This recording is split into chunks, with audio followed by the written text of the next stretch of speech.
place. Nous pourrons prendre place. Amen. Bonjour à tous, bonjour à toutes.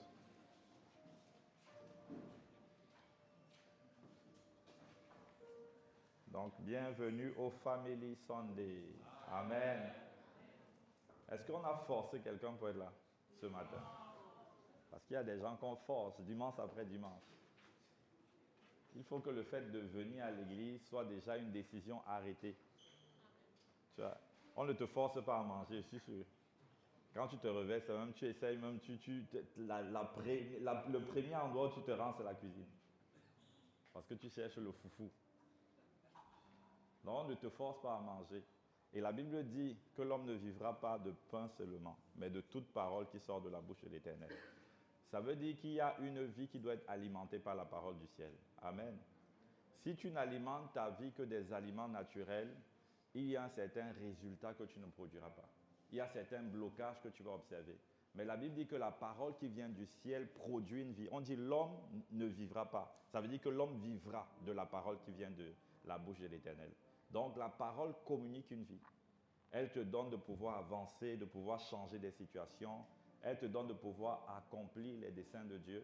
Elle te donne de pouvoir dominer et ne plus être dominé. Elle te donne de pouvoir changer les situations. Il y a une vie. La Bible dit qu'en elle était la vie et cette vie-là apporte la lumière. Donc peu importe les domaines où il y avait des ténèbres, où le diable régnait, où il y avait des blocages, lorsque la parole vient, elle vient avec la vie et cette vie éclaire les domaines. Et je crois que ce matin, Dieu va éclairer ta vie au nom de Jésus.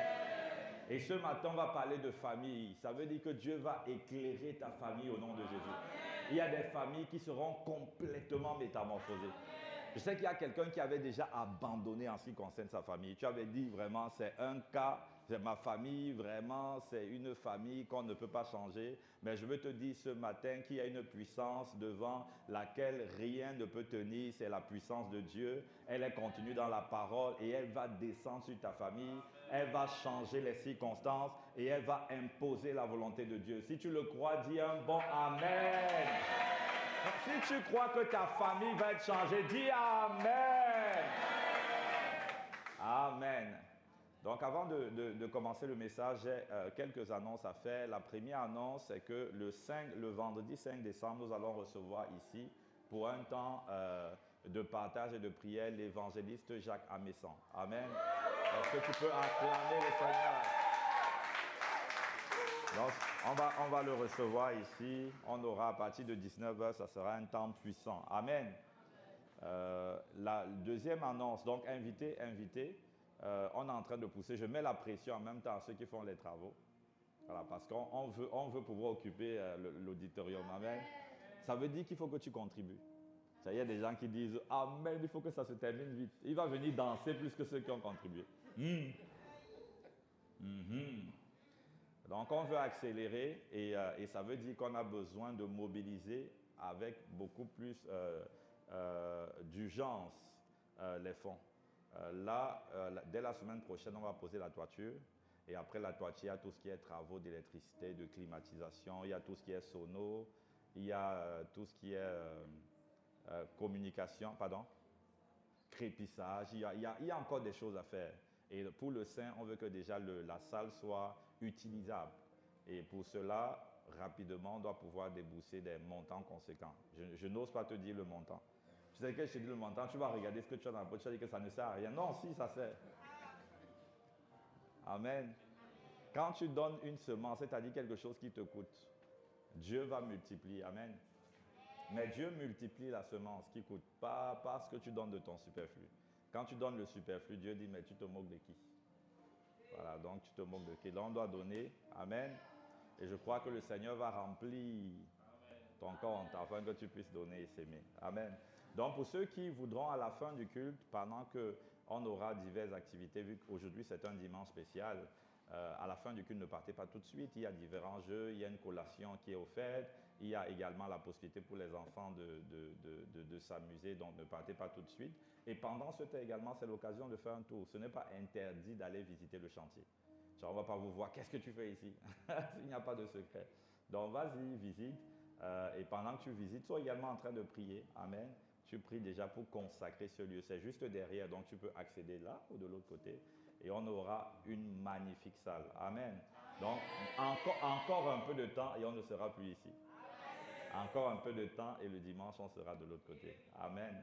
Donc, Dieu va nous faire la grâce. Et je bénis le Seigneur pour ceux qui ont contribué à mener les travaux jusqu'ici. Donc, il y a plusieurs qui ont pris vraiment de tout ce qu'ils avaient. Certains ont donné un véritable sacrifice, quelque chose qui leur a coûté. Et c'est grâce à ça que nous sommes rendus où nous sommes en termes de travaux. Amen.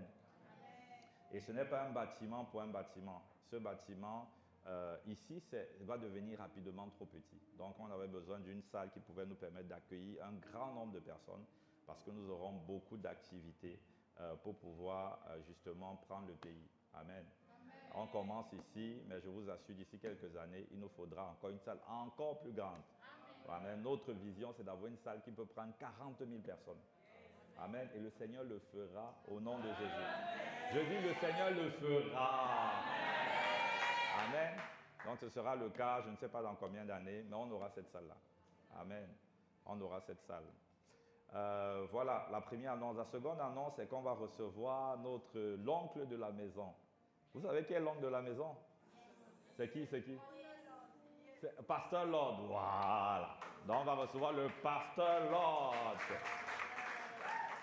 Pendant 3 jours, donc on va le recevoir du 19 décembre, le 19 décembre c'est un vendredi, au 21 décembre, au dimanche 21. Il viendra ici pendant 3 jours et on va passer des temps merveilleux dans la présence de Dieu. Ça sera en formule camp, donc on sera là le vendredi soir, le samedi toute la journée et le dimanche également, on sera là.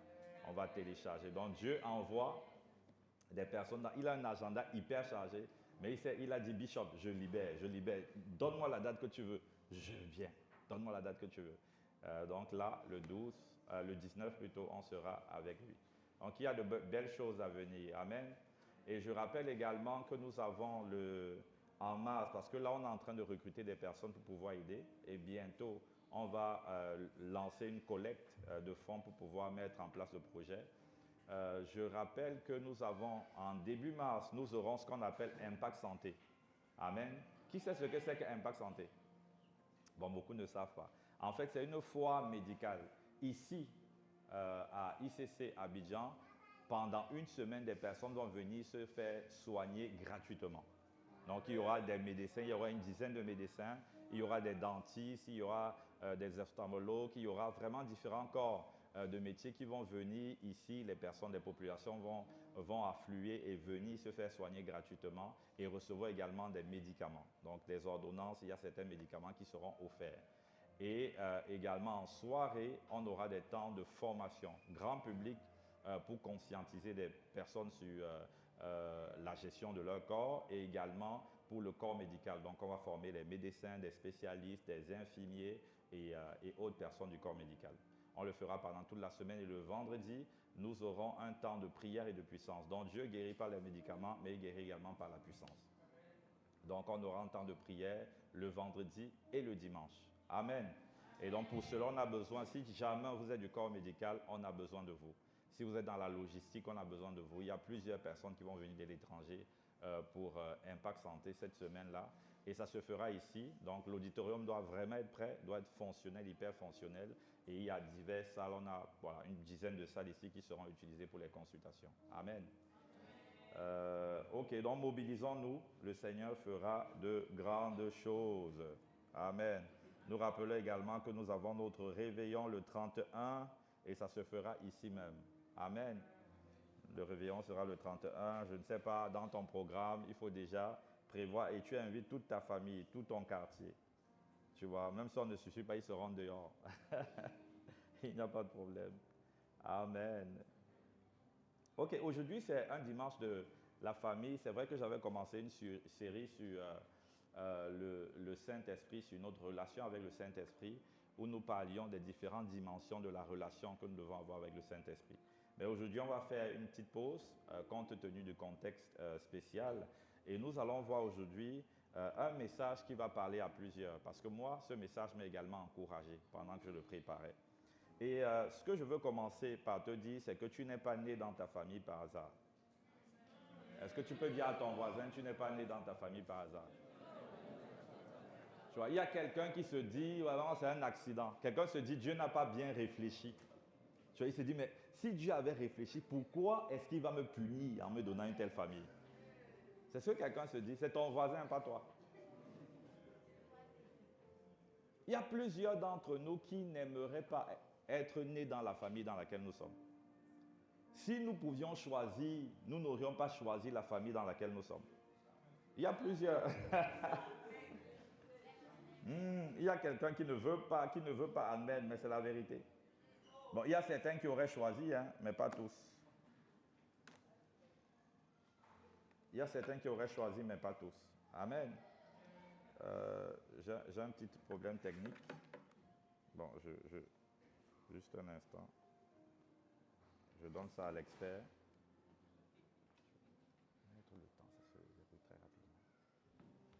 Amen. Donc il y a plusieurs. Si on t'avait dit de choisir ta famille, tu n'aurais pas choisi. Je peux lire dans ton regard que tu regrettes même la famille dans laquelle tu es né. Quand tu regardes Didier Drogba, tu dis, oh, si seulement j'étais son fils. Tu regardes un ministre, tu dis, oh non, vraiment, si j'étais de sa famille, si seulement j'étais de sa famille. Parce que dans des familles, il y a des personnes qui ont vécu des situations tellement compliquées, tellement difficiles. Il y a des familles qui sont déchirées. Il y a des familles dans lesquelles la pauvreté règne. Il y a des familles où c'est compliqué, c'est dur, c'est difficile. Et je comprends. Mais la Bible nous dit que c'est Dieu qui a choisi de te mettre dans cette famille-là. Et si Dieu t'a mis dans cette famille, c'est parce que tu étais la solution de cette famille. Beaucoup de nous voulons la facilité. Ça veut dire qu'on veut une famille toute faite, où on vient profiter. Mais Dieu sait ce qu'il avait mis en toi. Et c'est pourquoi il t'a envoyé dans une famille compliquée. Parce que tu es la réponse et tu es la solution. Tu es le représentant de Dieu dans cette famille. Le problème, c'est que tu n'es pas conscient du pourquoi Dieu t'a positionné dans cette famille et des outils que Dieu t'a donnés pour changer la famille. C'est pourquoi ce matin, nous allons voir les 4 ministères qui changent une famille. Il y a 4 ministères, il y a 4 mandats que Dieu t'a donnés. Si tu les exerces, ta famille sera complètement transformée. Ta famille deviendra une famille selon le cœur de Dieu. Une famille selon le cœur de Dieu, c'est une famille où Dieu règne, où Dieu est visible, où Dieu est tangible, où on voit la paix de Dieu, on voit la joie de Dieu, on voit la justice de Dieu, on voit diverses victoires visibles.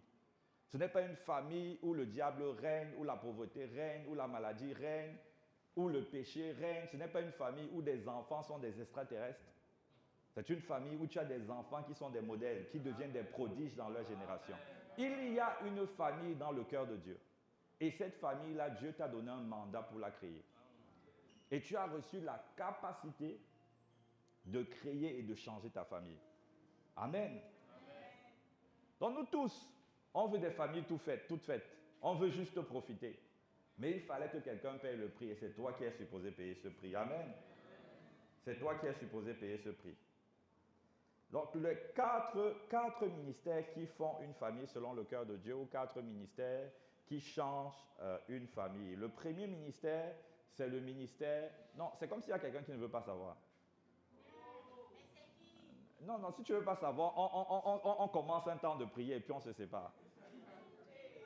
Est-ce que quelqu'un veut changer sa famille? Amen. Est-ce que quelqu'un veut savoir les clés que Dieu a mis à sa disposition pour ouvrir les portes qui sont fermées dans sa famille? La première clé, c'est le ministère de compassion. Amen. C'est le ministère de compassion. Dis à ton voisin, ministère de compassion. La compassion, ce n'est pas un sentiment. La compassion, c'est une capacité divine de ne pas rester indifférent aux souffrances des autres. C'est une capacité que Dieu te donne et qui fait que tu n'arrives pas à détourner le regard. Toi, tu es un champion de l'esquive. Quand on pleure à droite, tu regardes à gauche. Mais Dieu dit qu'il peut te donner une capacité qui fait que tu ne peux plus rester indifférent. C'est ça la compassion. Amen. Voilà, peut-être devenu indifférent. Pas parce que tu es méchant, mais parce que tu te protèges. Et tu as l'impression qu'en devenant indifférent, c'est une protection contre ton cœur parce que tu as tellement souffert de ce qui se passe dans la famille. Avant, tu as essayé, mais rien ne marchait. Tu as essayé de changer les choses, mais ça t'a causé du tort. Et tu t'es décidé à compter d'aujourd'hui, je reste dans mon coin, le plus important c'est de faire ma vie. Mais tu oublies que Dieu ne t'a pas fait venir sur terre en t'envoyant du ciel. Tu es venu à partir d'une famille. Et si tu es venu à partir d'une famille, ce n'est pas un hasard. C'est parce que tu es la lumière qui doit éclairer la famille. Et c'est parce que Dieu a déposé en toi les outils pour pouvoir transformer la famille. Sauf que toi, tu as utilisé tes outils pour le faire et tu as eu un contre-coup, tu as été frappé, foudroyé. Un peu comme Moïse, la Bible dit que Dieu avait annoncé que le peuple d'Israël sera en captivité pendant 400 ans. Et Dieu, pour délivrer la famille de Moïse, qu'est-ce que Dieu a fait? Dieu a pensé à un libérateur qu'on appelle Moïse. Et Moïse est né. Et 400 ans plus tard, Moïse avait 40 ans. Et le fardeau de Dieu était activé. Ça veut dire que la saison où Moïse allait délivrer le peuple, la famille que Dieu lui a donnée, c'est quand il avait 40 ans. Mais qu'est-ce que Moïse a fait? Il a vu deux Israélites en train de bagarrer, il s'est interposé. Il a essayé de changer les choses par lui-même. Et il a été pourchassé. Il a dû s'enfuir. Moïse, qui était supposé délivrer le peuple, après 400 ans, a fait que le plan de Dieu est en retard. Pourquoi? Parce qu'il a essayé par ses propres forces. Et Moïse s'est enfui dans le désert. Et 40 ans après, quand il avait perdu tout espoir, quand il avait compris que la seule solution, c'est de dépendre de Dieu, quand il avait compris que lui, là, il n'est rien. Parce que Moïse, pendant 40 ans, avait été éduqué.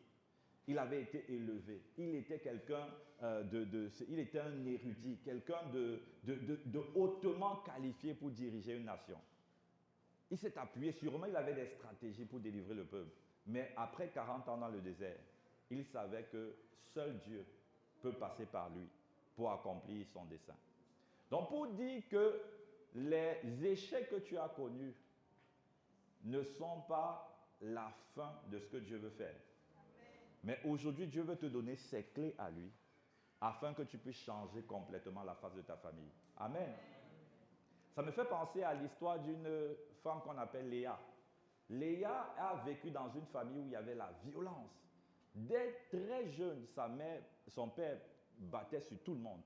Il battait sur sa mère, il battait sur les enfants, il était violent, il était alcoolique. Léa a essayé par tous les moyens de raisonner son père, mais elle n'a pas pu. Et finalement, son frère a été traumatisé à cause de toutes ces scènes de violence. Et il a commencé à se renfermer et à être dépressif. Donc Léa était dans une famille divisée où il y avait la violence, avec un frère dépressif, avec un père violent et une maman qui était dépassée, qui avait perdu complètement son identité. Léa a vécu dans cet environnement. Elle avait essayé, elle n'a pas pu. Alors elle s'est promis de dire, je ferai tout pour réussir tout seul. Ça, c'est l'histoire de Léa. Et par la grâce de Dieu, elle a fait des études universitaires. Elle a été soutenue par des personnes.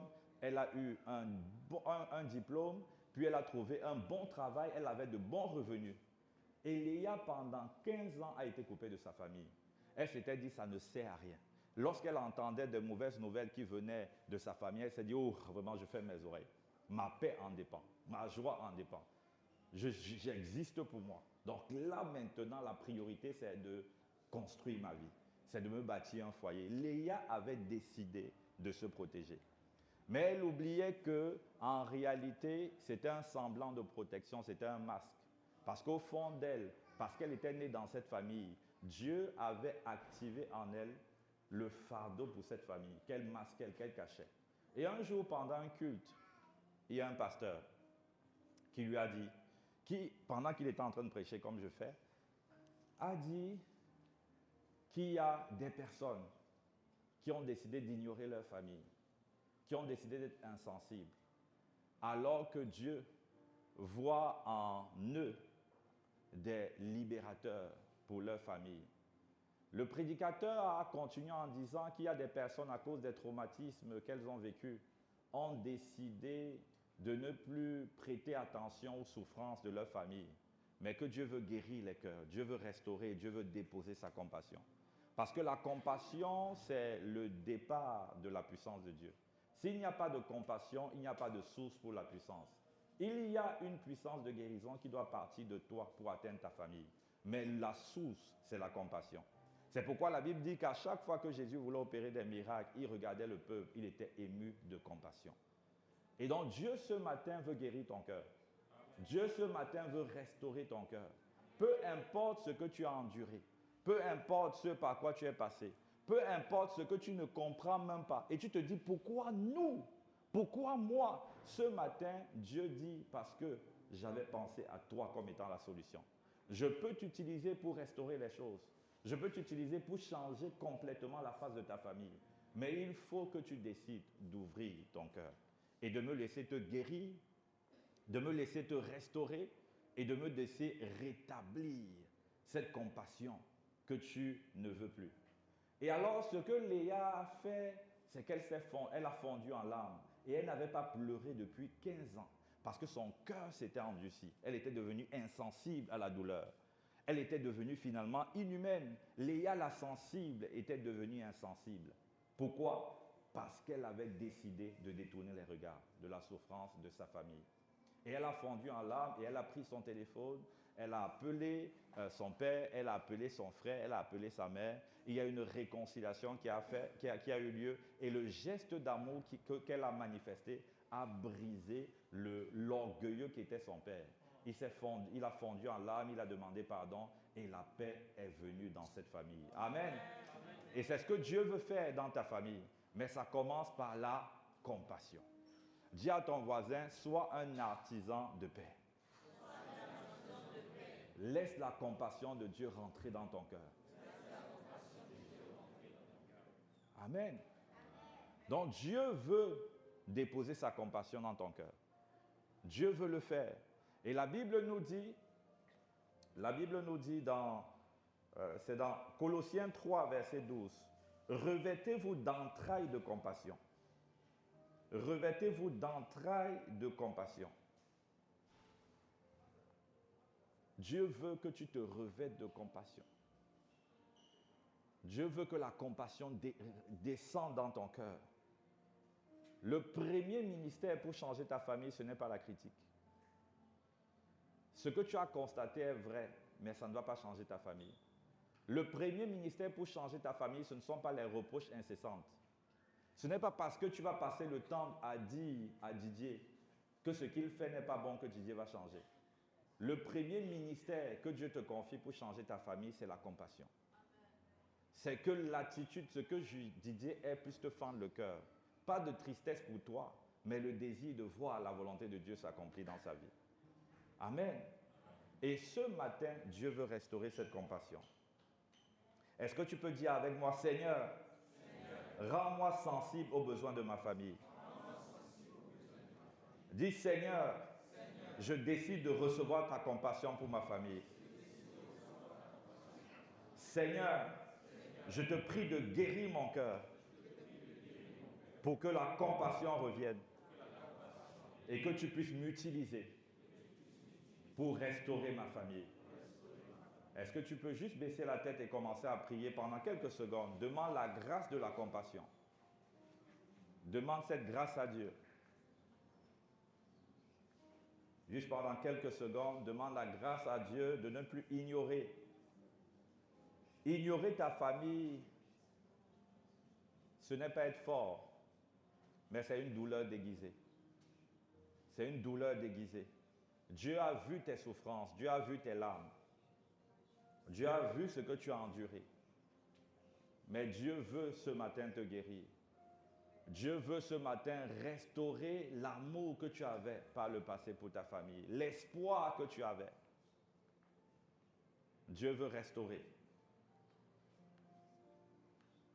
Seigneur, merci de restaurer les cœurs. Tu as dit que tu guéris les cœurs brisés. Merci de réparer les cœurs qui étaient en morceaux. Merci de les rassembler à nouveau. Merci de les rassembler, de guérir, de restaurer. Et pendant que tu guéris, que tu restaures, tu déposes ta compassion. Une capacité à être sensible aux besoins des autres. Une capacité à ne plus se détourner des problèmes. Mais une capacité à les affronter, mais cette fois-ci avec les armes que tu donnes. Au nom de Jésus-Christ. Amen, amen. Amen. Le deuxième ministère que Dieu te donne pour pouvoir changer ta famille, c'est le ministère d'intercession. Amen. Dis avec moi, ministère d'intercession. Intercéder, ce n'est pas juste prier. Intercéder, c'est porter un fardeau. Si tu ne pries pas alors que tu as la compassion, ça va te détruire. Quand tu as la compassion, ça veut dire que le fardeau de Dieu est venu dans ton cœur. Mais Dieu veut récupérer ce fardeau dans la prière. Amen. Donc intercéder, c'est prier avec un fardeau. Intercéder, c'est prier pour quelqu'un qui n'y arrive pas, quelqu'un qui est couché. C'est se tenir debout devant Dieu pour quelqu'un qui est couché, qui est abandonné, qui ne va pas bien, qui n'avance pas. C'est ça, intercéder. Donc tu ne peux pas sauver ta famille avec des débats, avec la moralisation, mais tu peux sauver ta famille à genoux. Amen. Tu peux sauver ta famille en pliant les genoux. Tu n'es peut-être pas le plus puissant de ta famille, humainement, mais tu peux être le plus puissant si jamais tu décides de plier les genoux. Parce que tu auras la capacité d'activer une puissance supérieure. Et cette capacité-là, cette puissance peut transformer radicalement tout type de cœur, peut changer radicalement toutes sortes de situations. L'intercession ferait un chemin afin que la volonté de Dieu puisse s'accomplir. Le deuxième ministère que Dieu te donne après la compassion, c'est de devenir un intercesseur. C'est de te lever dans l'intercession. C'est de prier pour ta famille. La Bible nous parle de l'histoire de Anne. Vous connaissez l'histoire de Anne ou pas? Anne qui a accouché Samuel. La Bible nous dit qu'à l'époque où Anne a accouché Samuel, le sacrificateur qui était le responsable spirituel de l'époque, qu'on appelait Élie, pas Élie le prophète, mais Élie le sacrificateur, il était aveugle spirituellement et aveugle physiquement. La Bible dit qu'en ce temps-là, la parole de Dieu était rare. Dieu ne parlait plus. C'était une époque compliquée, une époque difficile, une époque où même les fils d'Élie comment dire, le mot m'échappe, le temple, avaient profané le temple, voilà. Ils avaient profané le temple. Dieu n'était plus respecté, Dieu n'était plus craint. Mais la Bible nous dit qu'il y a une femme du nom de Anne qui, elle, n'arrivait pas à enfanter. Elle a décidé de plier ses genoux. Elle est allée au temple. Elle priait tellement que Élie s'est dit qu'elle était sourde, qu'elle avait bu, mais elle était ivre du désir de voir la volonté de Dieu s'accomplir dans sa génération. Elle n'a pas prié pour avoir un enfant. Elle a prié pour qu'un libérateur puisse naître. Elle a dit, celui qui va naître, je vais te le confier. Je vais te le consacrer. Et celui qui est né a été le libérateur d'Israël. C'était un prophète hors catégorie. C'était une autorité spirituelle remarquable et redoutable. C'était une personne qui pouvait contrôler toute une ville. Quand tu t'approches dans la vie, quelles que soient tes intentions, elles deviennent saines. Il était extrêmement puissant, mais il a été enfanté par la prière, par l'intercession d'une personne. Lorsque tu intercèdes pour ta famille, tu n'enfantes pas seulement d'une solution, mais tu actives la destinée de tous les Samuel. Tu actives la destinée. Tu peux regarder ton frère, tu dis, mais c'est même quel type de gars ça que Dieu m'a donné. Mais en lui, il y a un Samuel qui peut être enfanté. Il y a un géant qui peut être engendré. Il y a complètement quelqu'un d'autre qui peut être enfanté. Mais ça nécessite et ça exige, pas uniquement les conseils, ça exige la prière, la puissance de la prière. Amen. La prière a la capacité d'enfanter des Samuel. Et quand Samuel naît, il change toute une génération. Samuel n'est pas venu, il est venu pour annoncer une nouvelle génération, une nouvelle ère, une nouvelle saison. C'est ce que ta prière pourra faire dans ta famille au nom de Jésus. À partir de ta prière, ta famille va rentrer dans une nouvelle saison. À partir de ta prière, les desseins de Dieu pour ta famille s'accompliront. À partir de ta prière. Mais Dieu cherche des intercesseurs. À chaque fois que Dieu veut changer une famille, la première catégorie de personnes qu'il veut susciter, la première catégorie, ce ne sont pas les évangélistes. Ce ne sont pas des personnes qui vont parler, c'est d'abord des intercesseurs. Parce que tu peux parler sans atteindre le cœur de quelqu'un. Pour atteindre le cœur de quelqu'un, tes paroles doivent être embaumées, enroulées du Saint-Esprit. Et ce Saint-Esprit-là, l'opération de l'Esprit, on le génère dans la prière. Amen. C'est pourquoi la première catégorie des personnes, c'est d'abord des intercesseurs. C'est pourquoi Dieu, pour pouvoir manifester Jésus, avant d'envoyer ceux qui allaient parler, les Jean-Baptiste, il y avait des Siméons, il y avait des Annes qui se tenaient dans le lieu secret pour intercéder afin que le Messie puisse venir libérer le peuple. Amen. Donc Dieu, pour changer ta famille, avant de chercher un moralisateur, un évangéliste, tout ce que tu veux, il cherche d'abord un intercesseur. Tu peux te lever ce matin et dire, Seigneur, me voici. Seigneur, me voici. L'intercesseur que tu cherches, il est là devant toi. Utilise-moi pour manifester tes desseins dans cette famille. Utilise-moi pour changer les cœurs, changer les vies. Utilise-moi pour accomplir ta volonté parfaite dans ma famille. Utilise-moi pour changer mon frère, pour changer ma soeur, pour changer mon mari, pour changer mon épouse. Utilise-moi. Dieu cherche. Et ce matin, Dieu doit te trouver. Je dis ce matin, Dieu doit te trouver. Amen. Dieu dit, je cherche un homme qui se tienne à la brèche. Amen. Mais il n'en trouve pas. Mais ce matin, il va te trouver. Amen. Ce matin, Dieu va te trouver. Donc, sois celui qui se tient debout quand les autres se couchent. Quand les autres abandonnent, sois celui qui persévère. Quand les autres renoncent, sois celui qui continue d'avancer. Quand les autres ont perdu espoir, sois celui qui se tient dans la prière avec la foi et l'audace. Que quelque chose va changer dans cette famille. Peu importe la situation de ta famille, peu importe les difficultés par lesquelles tu passes, je peux t'assurer que rien n'autre dure pour Dieu. Amen. La Bible dit que tout est possible à celui qui croit. Mais celui qui croit doit générer la puissance par la prière. Amen. Tout est possible. Peu importe. Tu peux dire que non, vraiment son cas, vraiment c'est même le diable incarné. Lui là, il ne peut pas changer. On a tout fait. Tu as peut-être tout fait, mais tu n'as pas encore suffisamment prié. Amen. Tu n'as pas encore généré la puissance dans la prière. Il y a des cas compliqués, des personnes qui étaient des bandits, des personnes de qui on avait dit rien de bon ne peut sortir de leur vie, qui sont aujourd'hui des apôtres puissants de l'Éternel. Amen. Il y a des personnes pour qui il y a des parents qui ont plié les genoux et qui ont intercédé jusqu'à ce que la volonté de Dieu s'accomplisse. Et la volonté de Dieu s'accomplira dans ta famille. Si tu réponds à cet appel, l'appel à l'intercession. Amen. Et ce qui est bien, c'est que lorsque tu intercèdes, tu deviens ce qu'on appelle le partenaire de Dieu. Ça veut dire que Dieu commence à travailler avec toi pour le bien-être de ta famille. Dieu commence à travailler avec toi. La Bible dit que Dieu a travaillé avec Abraham. Et parce que Dieu travaillait avec Abraham en tant qu'intercesseur, Dieu ne pouvait rien faire dans le territoire qu'occupait Abraham ou occupait physiquement et spirituellement sans venir consulter Abraham. La Bible dit que Abraham n'était pas à Sodome et Gomorrhe, mais parce que lui, il était un intercesseur qui couvrait cette ville-là. Quand Dieu a voulu détruire Sodome, il dit, mais cacherai-je à Abraham ce que j'ai prévu de faire?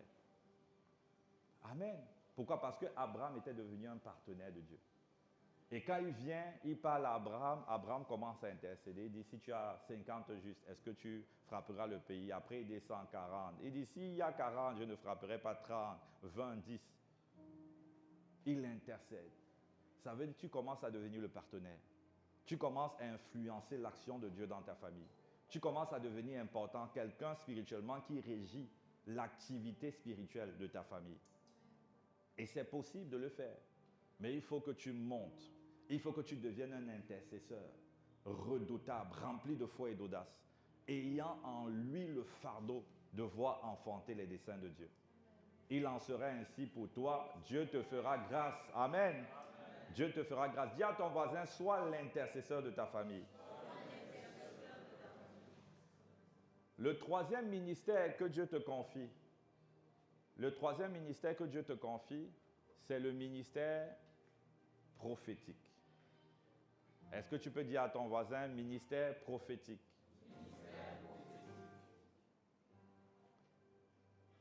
Ça, c'est le ministère que Dieu te confie. Mais ce qui te permet de pouvoir opérer dans le ministère prophétique en ce qui concerne ta famille, c'est le fait de te mettre à genoux comme intercesseur. Lorsque tu intercèdes pour ta famille, c'est automatique, tu vas opérer dans le prophétique. Tu ne seras peut-être pas prophète pour les autres, mais pour ta famille, tu deviendras le prophète. Pourquoi? Parce que tu portes les fardeaux de Dieu pour ta famille. Et dans le ministère prophétique, pour sa famille, il y a deux dimensions. La première dimension, c'est la révélation des choses à venir et des choses cachées. Amen. Et c'est ce que la Bible nous dit dans Jérémie 33. Il dit, invoque-moi et je te répondrai. Invoque-moi et je te répondrai. Si tu deviens un intercesseur, je vais te répondre. Je vais commencer à te parler.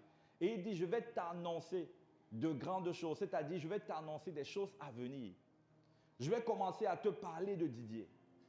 Je vais commencer à te parler de Fabien. Je vais commencer à te parler de Stéphane. Je vais commencer à te parler.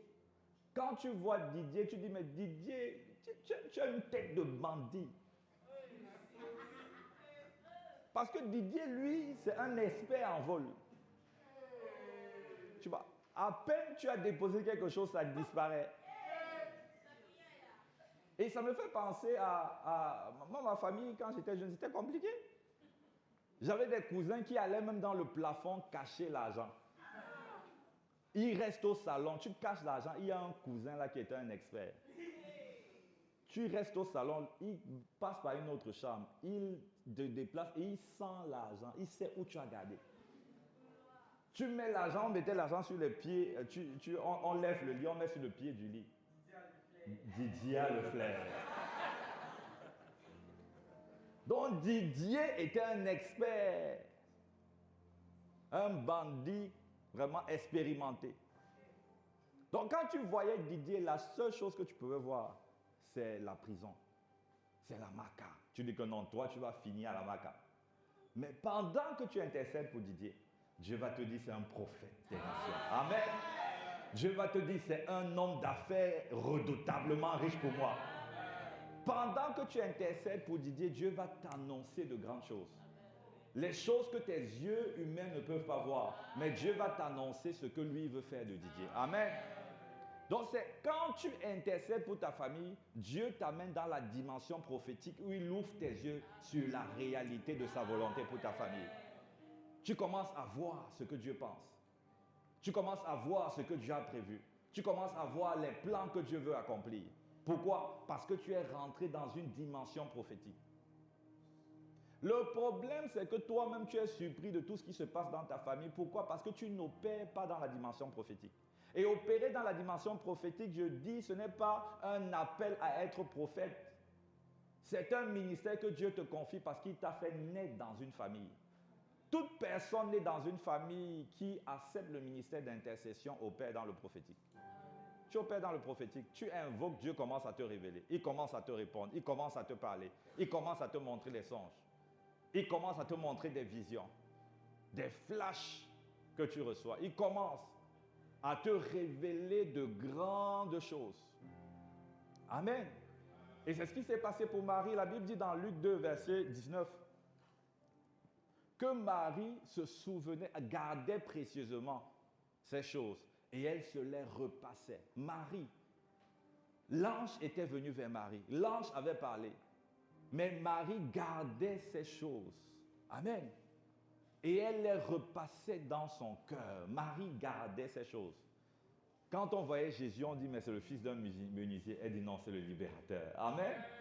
On voit Jésus en train de marcher, on dit, mais le gars, si, vraiment, qu'est-ce qu'il fout là? Peut-être même il y a des voisins qui le grondaient. Jésus, quitte là, quitte.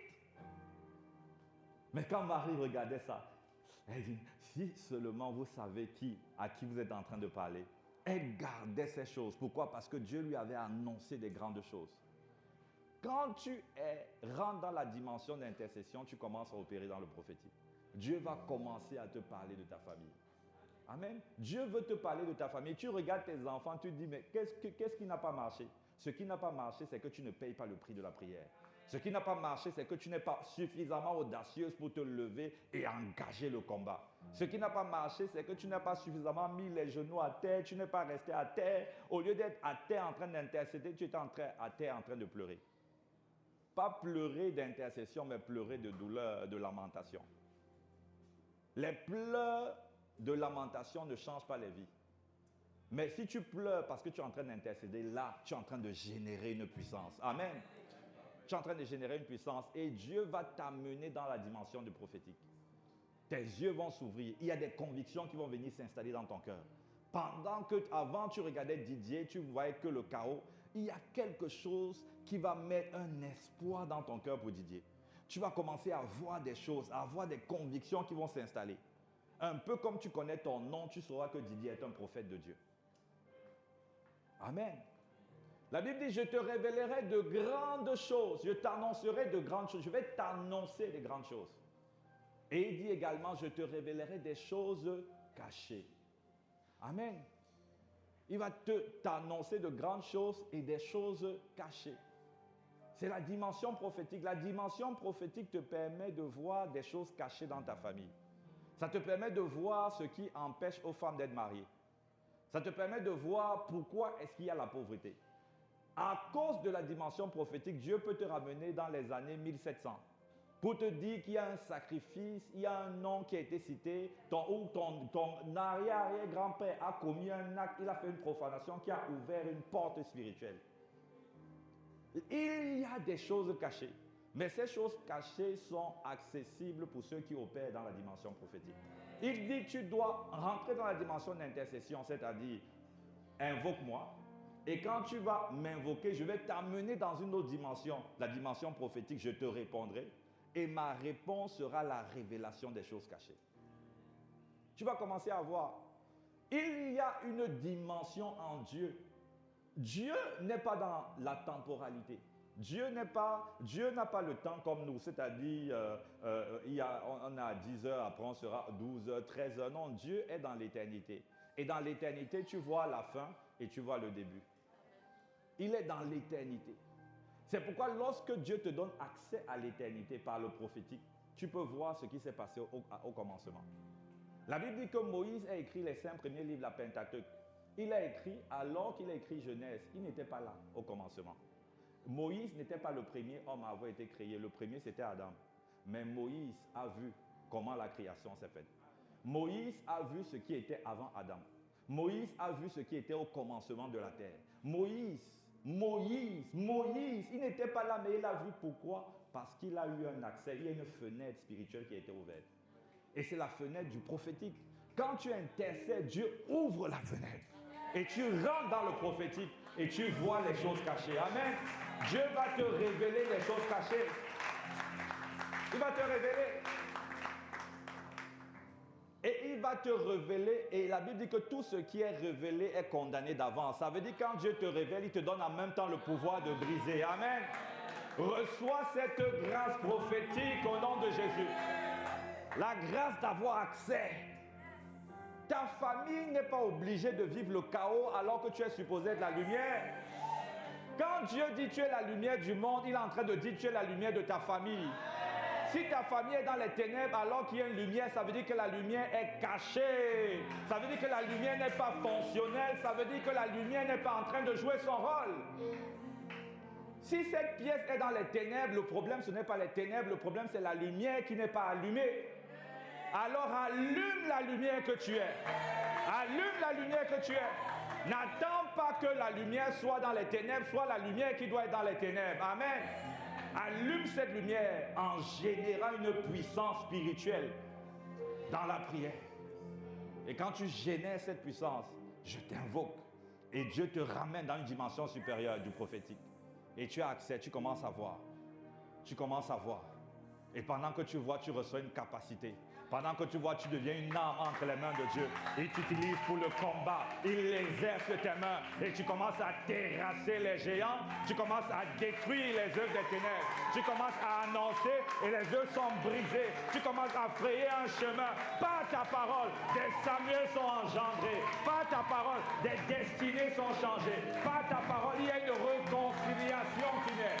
Par ta parole, que cette grâce te soit accordée au nom de Jésus. Que Dieu t'introduise dans cette dimension prophétique au nom de Jésus. Que tes yeux soient ouverts. Tu n'es pas obligé de subir. Tu n'es pas obligé. Tu n'es pas obligé. Tu n'es pas obligé. Les choses peuvent changer. Et tu es la solution de Dieu pour ta famille. Tu te regardes, tu dis, moi, qui suis-je? Pourquoi moi? Dieu ne regarde pas à toi. Dieu veut juste que tu sois un canal, que tu sois un vase. Dieu ne compte pas sur tes capacités, tes positions. Dis, je suis le dernier des derniers, mais Dieu dit à Gédéon, va avec la force que tu as. Va. Il dit, moi-même, je serai avec toi. Je serai avec toi. Que tu sois le dernier des derniers de la famille ne t'empêche pas d'être le libérateur. Ce qui fait de toi le libérateur, c'est la lumière qui est allumée en toi alors que tu acceptes l'appel du Seigneur. Dieu t'établit et il te positionne comme un libérateur. Il te positionne. Et ta parole a du poids. Ta parole change des destinées. Tu deviens redoutable. Je vous ai parlé de l'histoire de cette sœur. Je vous ai déjà raconté, il y a plusieurs histoires comme ça. C'est une histoire vraie. Une de nos sœurs qui s'est positionnée comme étant libérateur de sa famille, libératrice de sa famille. Sa famille était contrôlée par un oncle, chef de famille, qui maudissait tout le monde, y compris elle. Il bloquait tout le monde, il était méchant, il était le chef, il parlait mal sur la vie des gens. Les femmes dans sa famille ne se mariaient pas. Les vies étaient compliquées, une pauvreté, personne n'était riche. Parce que l'oncle était assis, il avait un hôtel qui parlait sur sa famille. Un hôtel satanique qui l'alimentait, je ne sais pas à coup de quoi. Elle était chrétienne. Elle était la lumière, mais elle n'avait pas allumé sa lumière par l'intercession. Elle était chrétienne, mais elle aussi, elle subissait. Et certainement, elle devait se dire, ah, vraiment, j'aurais dû être dans une autre famille. Mais c'est la famille que Dieu avait choisie pour elle. Parce qu'elle était la solution. La Bible dit qu'avant que tu ne sois formé, je te connaissais. Et parce que je te connaissais, j'ai choisi la famille en fonction de ce que j'ai mis en toi. Quand Dieu dit qu'il te connaît, ça veut dire qu'il connaît ce qu'il a mis en toi. C'est pourquoi il a dit à Gédéon, va avec la force que tu as. Il y avait quelque chose qu'il avait déposé. Donc Dieu n'a pas choisi la famille par hasard. Les difficultés que tu vois ne sont pas plus grandes que ce que tu transportes. Si Dieu t'a mis dans cette famille, c'est parce qu'il te connaissait. Il a vu les ténèbres, il a dit, je te connais. Mon petit, je te connais. Je connais ce que j'ai investi en toi. Je connais. Toi, tu te crois trop petit, trop insignifiant, mais il dit, je te connais. Si je t'avais mis dans une autre famille, ça n'aurait pas marché. Je t'ai mis dans cette famille parce que je te connaissais. Parce que tu es dans cette famille, c'est la preuve que tu es la réponse. C'est la preuve que les problèmes ne sont pas trop grands. C'est la preuve que la situation ne va pas durer éternellement. C'est la preuve qu'il y aura un retournement et un changement divin. Parce que Dieu te connaissait. Amen. Elle était chrétienne, mais elle subissait les mêmes problèmes que les autres. Elle était chrétienne. Elle avait déjà, je crois, plus de 5 ans dans la foi. Mais elle n'avait même pas de maison. Elle allait de domicile en domicile. Elle était dans ce qu'on appelle les foyers. On l'héberge ici, elle fait quelques mois, puis on l'envoie ailleurs. Elle avait 2 enfants qu'elle trimbalait dans tout ce périple. Elle était diplômée, mais elle n'avait pas de boulot. Parce qu'il y avait un oncle qui la maudissait. Et elle voyait souvent cet oncle en songe. Un homme méchant, assis sur une famille qui avait décidé de régir, de régner. Mais toi, en tant que chrétien, tu te couches. Tu dis, oh, vraiment, il est trop puissant. Comme s'il y a une puissance supérieure à la puissance du Dieu créateur. Amen. Le problème, c'est que lui travaille avec la puissance de son Dieu et toi, tu ne travailles pas avec la puissance de ton Dieu. Pendant qu'il travaille avec la puissance de son Dieu, toi, tu veux venir avec les conseils. Pendant qu'il travaille avec la puissance de son Dieu, toi, tu veux venir avec des artifices humains. Pendant qu'il travaille avec la puissance de son Dieu, toi, tu crois qu'à force d'intelligence et de diplôme, tu vas t'en sortir. Et les gens de ton village vont s'en sortir. Il travaillait avec la puissance de son Dieu. Et alors, un jour, elle en avait marre. Et je te vois en avoir marre ce matin. Je vois quelqu'un être pris d'une sainte colère. Dis maintenant, ça suffit. Ça suffit. À un moment, elle en a eu marre. Elle a dit, mais quel est ceci ainsi concis? Parce qu'elle est venue me parler. Je lui ai dit, mais c'est même qui ça? C'est quel fou qui réussit à te bloquer? Quel est ce fou? Mais révolte-toi. Allume la lumière. Allume. Révolte-toi. Et elle s'est dit, ça ne va pas continuer comme ça. Il ne peut pas continuer. Il ne peut pas prendre le territoire que Dieu m'a confié.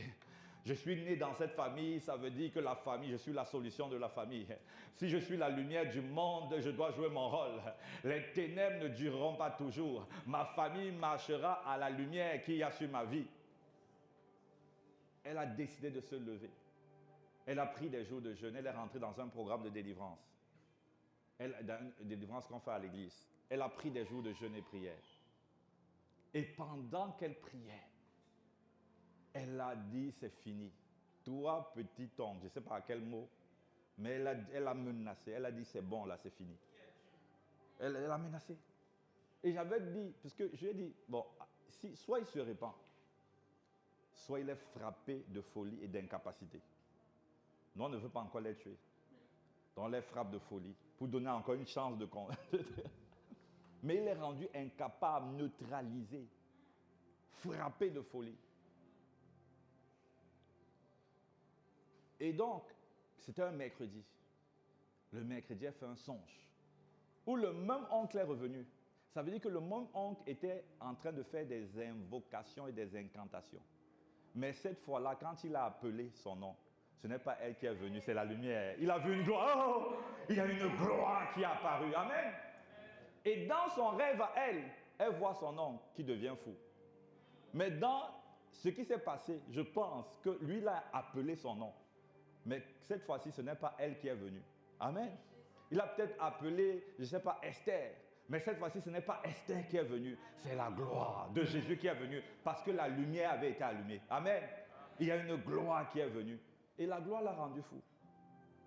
Donc, dans le songe, l'oncle est devenu fou, incapable. Quand elle se réveille, elle voit des messages. On dit que ton oncle est devenu fou dans la nuit. L'oncle qui dominait. L'oncle incontesté. Il était le gagnant incontesté. Il avait la ceinture de la famille. C'est lui qui gérait, qui régnait. Mais l'oncle est devenu fou. Le jeudi soir, elle fait un autre rêve. Cette fois-ci, elle voit Jésus qui vient dire, ma fille, c'est bon, tu peux te reposer. Ma fille, c'est bon, tu peux te reposer. Amen.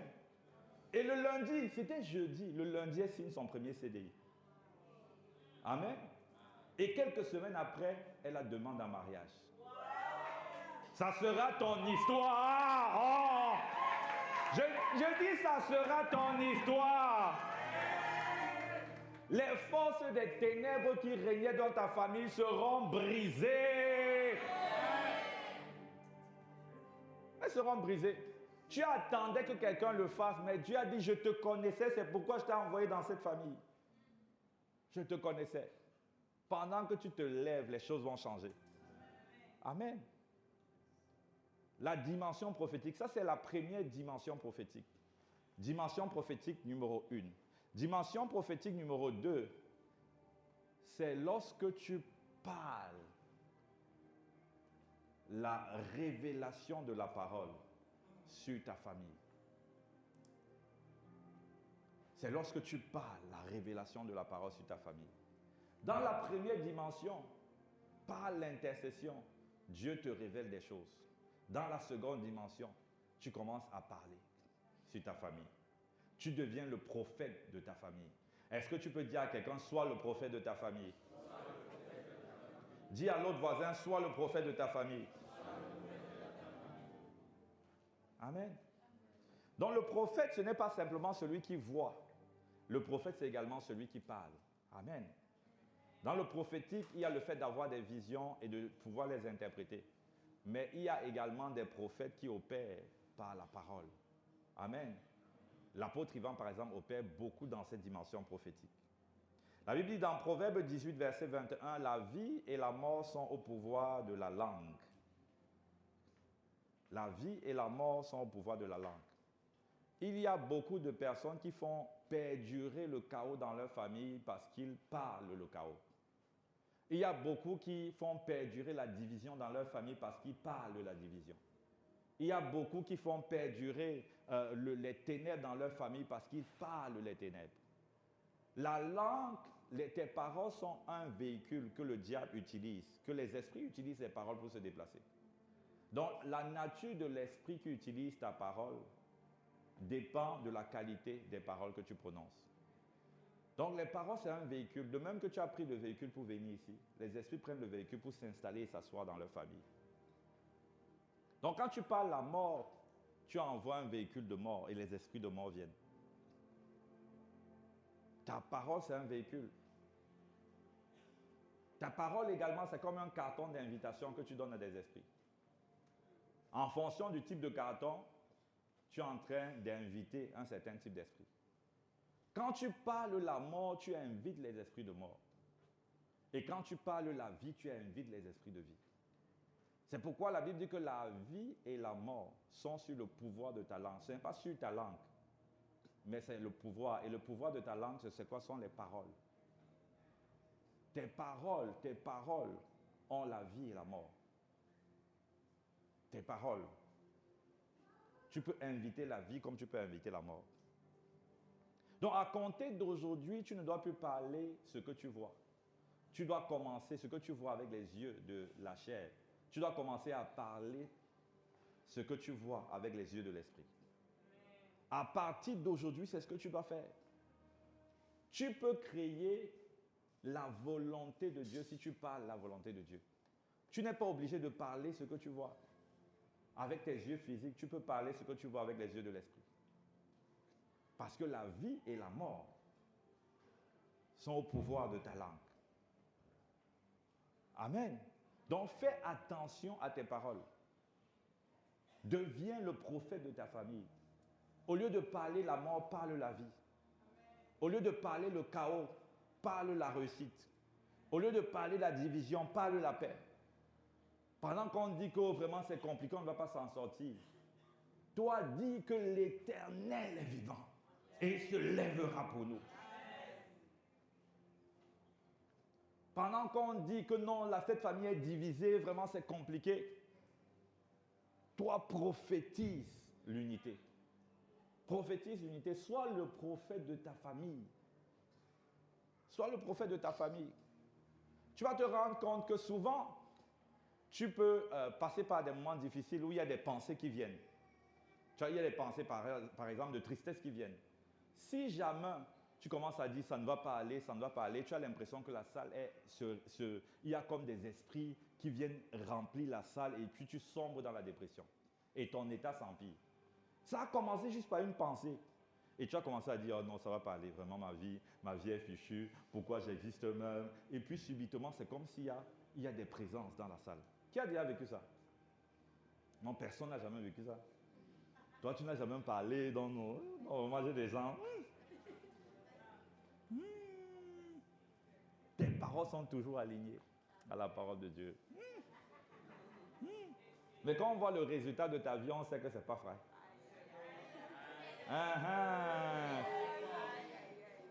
On sait. Parce que le véhicule que les esprits utilisent pour venir, ce sont tes paroles. Si pendant que la pensée était venue et tu avais commencé à parler, j'existe pour Dieu, ma vie sera glorieuse, l'Éternel est vivant, il me soutient, Il prend soin de moi. Il me garde. Je ne sais peut-être pas physiquement comment est le chemin, mais il a déclaré dans sa parole, je te conduirai, je te montrerai la voie que tu dois suivre. Alors il me conduira et il me montrera la voie que je dois suivre. Tu vas te sentir comme s'il y a une présence positive autour de toi. Parce que le véhicule que les esprits utilisent, ce sont tes paroles. Donc arrête d'inviter le diable et après tu te plains des conséquences de sa présence dans ta vie. Parce que, mais pourquoi les choses vont de mal en pire? Les choses vont de mal en pire parce que tu invites continuellement le diable. Arrête de parler la réalité et commence à parler la vérité de la parole. Amen. Tu peux constater la réalité, mais tu dois parler la vérité. Amen. Je constate qu'il y a la division, mais je prophétise la vie. Je prophétise l'unité. On va être unis parce que l'Esprit de Dieu va répandre dans les cœurs l'amour les uns pour les autres. Je me tiens et je confesse la vérité.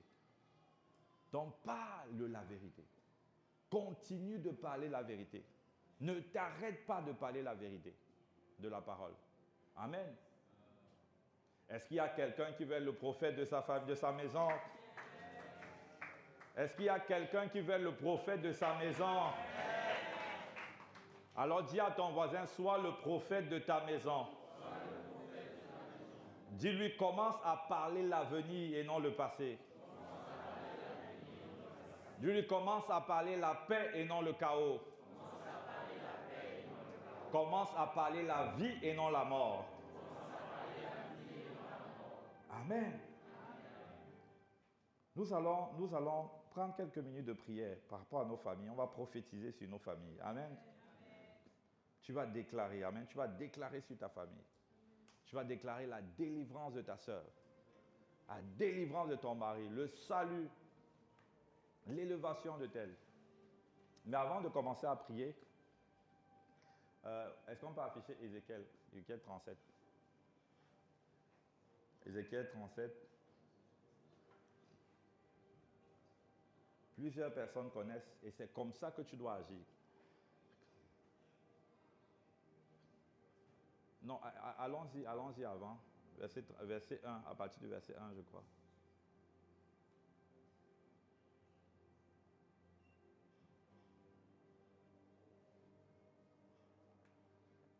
Ok. La Bible dit la main de l'Éternel, il faut suivre. C'est ce que tu dois faire tout le temps dans ta famille. Amen. La Bible dit la main de l'Éternel fut sur moi et l'Éternel me transporta en esprit et me déposa dans le milieu d'une vallée remplie d'ossements.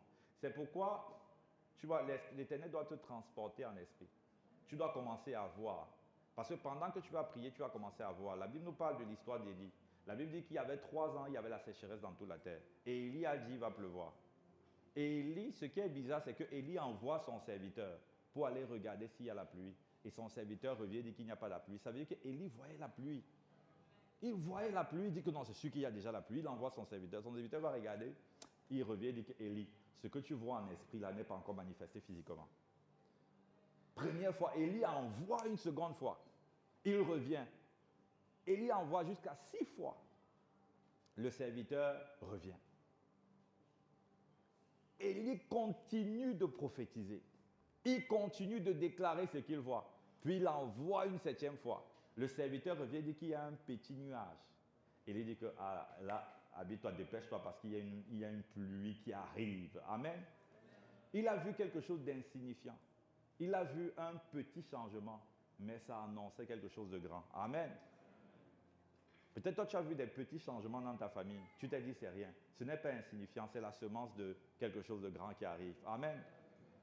Mais Élie était dans la dimension prophétique. Il ne s'arrêtait pas à ce qu'il voyait. Ce qu'il voyait de ses yeux physiques, il parlait de ce qu'il voyait en esprit. Et donc Dieu va te transporter en esprit pendant qu'on va prier. Amen. Dieu va te transporter en esprit. Et me déposer, tu vas commencer à voir la réalité spirituelle de ta famille et tu vas commencer à voir la pensée de Dieu pour ta famille.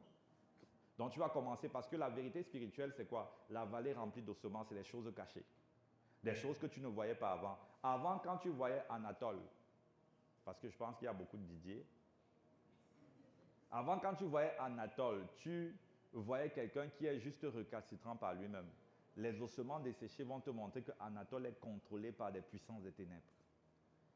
Les ossements desséchés vont te montrer les esprits qui agissent derrière Anatole et qui poussent Anatole à faire toutes les folies qu'il fait. Dieu va te révéler des choses cachées. Amen. Et puis ensuite, au verset 2, « Il me fit passer auprès d'eux tout autour, et voici, ils étaient fort nombreux à la surface de la vallée. Ils étaient complètement secs. » On continue. Il me dit, « Fils de l'homme, ces eaux pourront-ils revivre ?» J'ai répondu, « Seigneur, tu le sais. » Ne continue pas.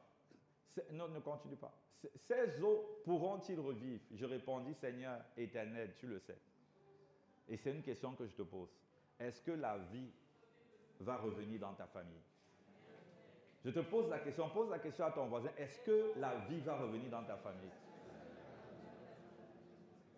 Est-ce que ce cousin-là, de qui tout le monde a dit qu'il ne sera jamais rien, est-ce qu'il va revenir à la vie? Est-ce qu'il va revenir? Donc Dieu te pose la question. Il dit, fils de l'homme, ces eaux pourront-ils revivre? Bon, toi tu réponds non. Lui, il a répondu de manière stratégique. Il dit, Seigneur éternel, c'est toi-même qui sais. Et Dieu continue au verset 4. Il me dit, prophétise sur ces eaux et dis-leur, ossements desséchés, écoutez la parole de l'Éternel. Tu vois comment tu vas prier? Tu vas parler à Didier. Tu vas dire, Didier, il n'est pas là physiquement, mais il t'entend. Parce que là, on est dans la dimension prophétique. Tu vas dire, Didier, écoute la parole de l'Éternel. Amen. Tu vas dire, famille, je ne sais pas, famille Kofi, écoute la parole de l'Éternel. Il dit, ossements desséchés, écoutez la parole de l'Éternel. Tu continues. Il dit, ainsi parle l'Éternel à ces eaux. Voici, je ferai entrer en vous un esprit et vous vivrez. Et quand on parle de la vie de Dieu, on est en train de parler de la vie abondante. Amen. On est en train de parler de la domination sur les œuvres des ténèbres. Amen. On est en train de parler d'une paix qui surpasse toute intelligence. Amen. On est en train de parler d'une joie qui vient du ciel. Amen. On est en train de parler des accomplissements divins qui vont susciter l'étonnement dans cette génération. Quand on parle de la vie de Dieu, on parle du gouvernement de Dieu qui vient s'installer et être visible. Et donc Dieu dit, je ferai entrer un esprit, je vous donnerai des nerfs. Je ne vais pas définir, je ne vais pas expliquer ça, sinon on va. Je ferai croître sur vous la chair et je vous couvrirai de peau. Je mettrai en vous un esprit et vous vivrez et vous saurez que je suis l'Éternel. Amen. Tu peux continuer. Je prophétisais selon l'ordre que j'avais reçu et comme je prophétisais, il y eut un bruit. Et voici, il se fit un mouvement et les eaux s'approchaient les uns des autres. Est-ce que tu vois le mouvement qu'il y aura dans ta... Je dis, est-ce que tu vois le mouvement? Est-ce que tu es en train de voir? Est-ce que tu es en train de voir? Il y aura un mouvement dans ta famille. Amen. Je dis, il y aura un mouvement dans ta famille. Dans la vie de tes enfants, il y aura un mouvement. Dans la vie de ta famille, tes cousins, tes oncles, tes tantes. Toi, tu dis, je m'en fous d'eux. Mon ami, tu n'es pas né là-bas par hasard. Dieu ne veut pas. Au début, il a dit, il faut que tu aies la compassion. Tu n'es pas là-bas par hasard. Il y aura un mouvement. Les eaux s'approchaient les uns des autres. Continue. Je regardais et voici, il leur vint des nerfs, la chair crue, et la peau les couvrit par-dessus. Mais il n'y avait point en eux d'esprit. Bon, là, on va s'arrêter là. Donc, ici, tu dois, à compter d'aujourd'hui, devenir le prophète de ta famille. Dieu veut que tu sois Ézéchiel. Pendant que les gens voient les eaux, ils pleurent. Toi, tu vois les eaux et tu prophétises. Tu vois les choses cachées et tu prophétises les choses à venir. Amen. Les grandes choses que Dieu te révèle. Amen. Est-ce que tu peux te tenir debout pendant quelques minutes? Et tu vas prophétiser. Les kamalado sokoto shekete bébé.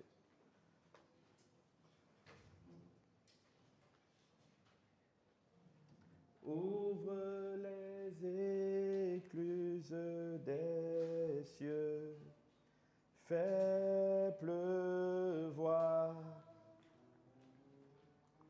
fais pleuvoir. Oui, ouvre.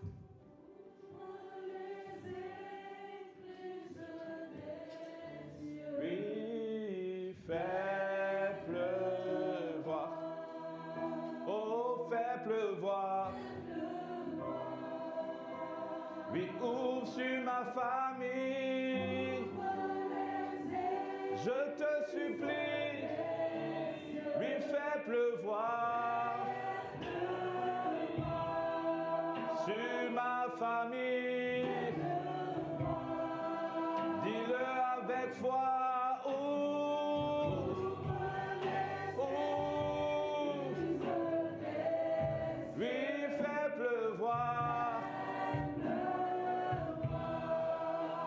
Sur ma famille, oui, ouvre, oui, fais pleuvoir, oui, fais pleuvoir, oui, ouvre les écluses.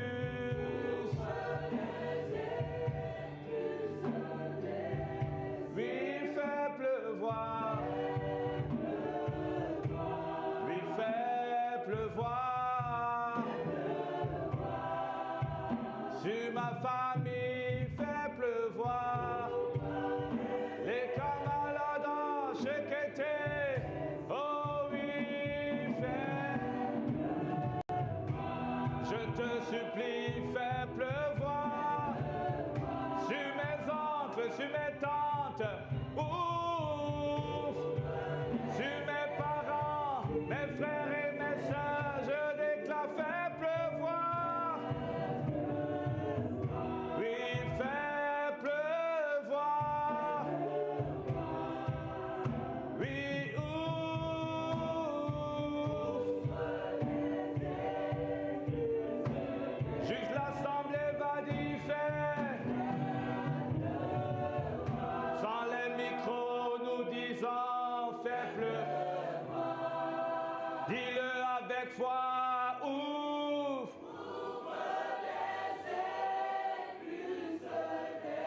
Encore plus fort.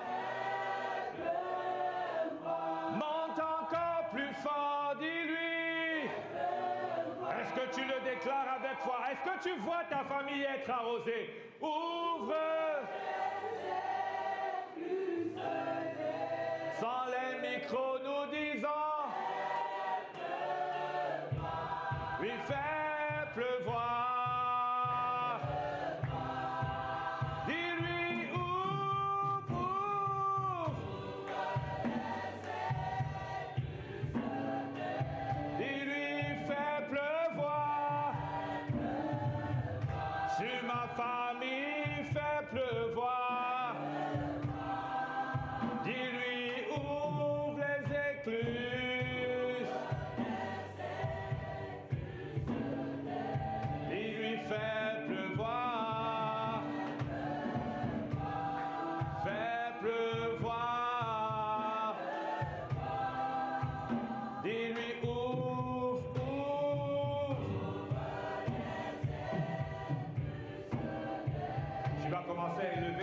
Commence à prier, commence à prier. Rikatatatata, commence à prier. Est-ce que tu es en train de prier? Je ne t'entends pas prier. Demande à Dieu de faire descendre sa pluie sur ta famille. Demande à Dieu de faire descendre. Est-ce que tu es en train de prier? Est-ce que tu es en train de prier? Fils de l'homme, prophétise. Fille de l'homme, prophétise. Prophétise le changement. Prophétise la transformation de vie. Prophétise la paix. Prophétise l'unité. Prophétise, prophétise, prophétise. Prophétise le succès. Prophétise la prospérité. Prophétise la crainte de Dieu. Prophétise, prophétise. Les kabalabalabalaba. Prophétise le salut de ton frère, le salut de ta sœur, le salut des cousins, le salut des oncles. Prophétise, prophétise, prophétise. Entendez-moi, soyez sauvés. Aya katatata, rekoto, sebelebelebe, malana, laka, shakata, aka, lekala, rekotototototo. Entendez-moi, revenez à la vie, revenez à la vie. Je prophétise la vie, je prophétise le salut, je prophétise le salut. Entendez la voix de l'Éternel, que les écailles de vos yeux tombent, que les oreilles soient ouvertes et que la parole vienne jusqu'à vous, qu'elle vous pénètre et qu'elle apporte la vie, à vous mes oncles, à vous mes frères, à vous mes soeurs, à vous mes parents, à vous mes tantes. Je prophétise la vie, à vous mes cousins, à vous, je prophétise la vie, je prophétise le salut, je prophétise la lumière. Vous revenez à la vie, vous venez à Dieu, vous êtes attachés à Dieu. Je prophétise l'enfantement, des prophètes, des apôtres, des docteurs, des pasteurs, des hommes d'affaires pour Dieu. Je prophétise des personnes élevées dans la société. Je prophétise une famille distinguée, une famille élevée, une famille glorieuse.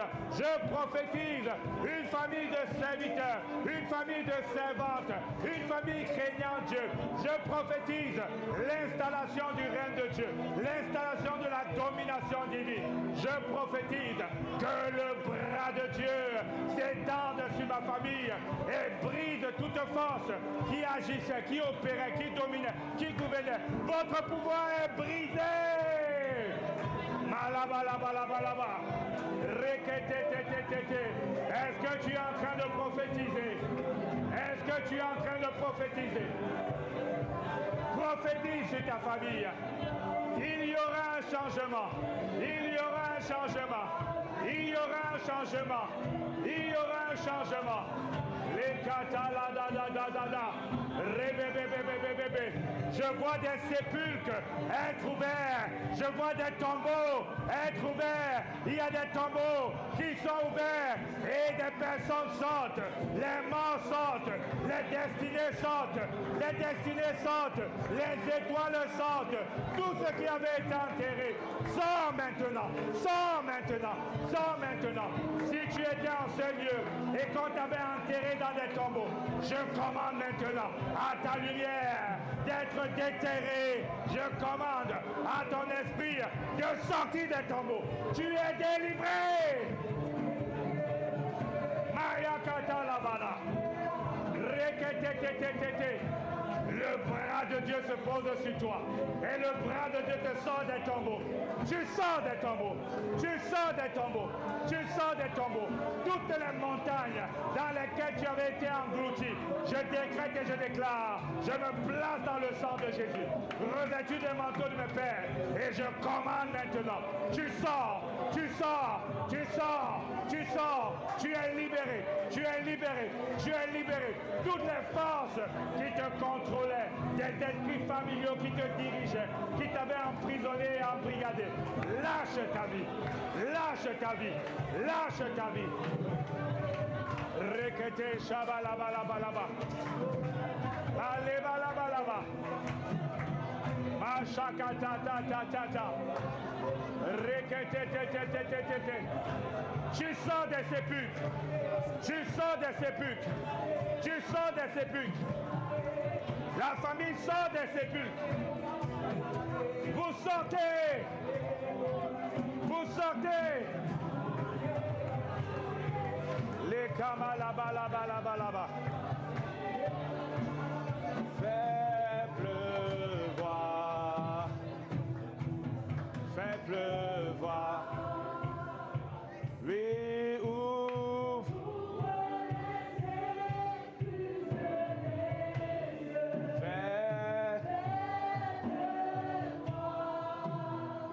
Fais pleuvoir.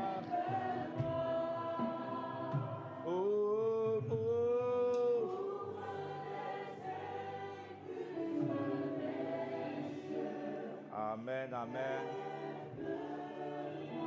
Amen. Amen. Vous pouvez vous asseoir encore quelques minutes. Vous pouvez rester.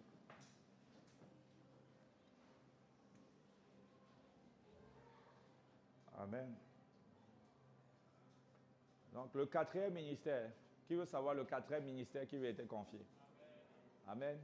On a dit le ministère de la compassion, le ministère de l'intercession, le ministère prophétique et le quatrième ministère, c'est le ministère de la réconciliation. Amen. Dieu t'a donné le ministère de la réconciliation. Tu as reçu le ministère de la réconciliation. La Bible dit dans Matthieu 5, verset 9, « Heureux ceux qui procurent la paix. » Le mot « procurer » ici vient d'un mot grec qui veut dire celui qui fabrique activement la paix. Donc ce n'est pas quelqu'un d'indifférent, ce n'est pas quelqu'un qui prend du recul, c'est quelqu'un qui se met en action pour fabriquer la paix. Amen. Est-ce que tu peux dire à ton voisin, deviens un fabricateur de paix? Deviens un fabricateur de paix. Dieu, dans chaque famille, Dieu cherche ce qu'on appelle les enfants de paix. Et c'est un ministère que Dieu t'a confié. La Bible dit dans Luc 10, verset 5, il dit, dans quelque maison que vous entriez, dites d'abord que la paix soit sur cette maison. Et s'il se trouve là un enfant de paix, votre paix reposera sur lui, sinon elle reviendra. Ça veut dire que pour que la paix demeure sur une famille, il faut qu'il y ait un enfant de paix. Il faut qu'il y ait un enfant de paix. Même quand Dieu envoie sa paix, pour que sa paix reste, il faut qu'il y ait un enfant de paix. Parce que la paix ne fabrique pas des familles parfaites. C'est la paix vient et la paix fabrique des familles unies, mais parce qu'il y a un enfant de paix. Puisque la paix ne va pas éviter les incompréhensions. La paix ne va pas éviter des challenges. Mais l'enfant de paix, c'est celui-là qui va recevoir une grâce spéciale pour être un acteur de réconciliation. À cause de la présence d'un enfant de paix, la famille sera toujours en paix malgré les différences de vue, malgré les différends qu'il peut avoir. Il faut un enfant de paix. Donc Dieu t'a donné ce ministère.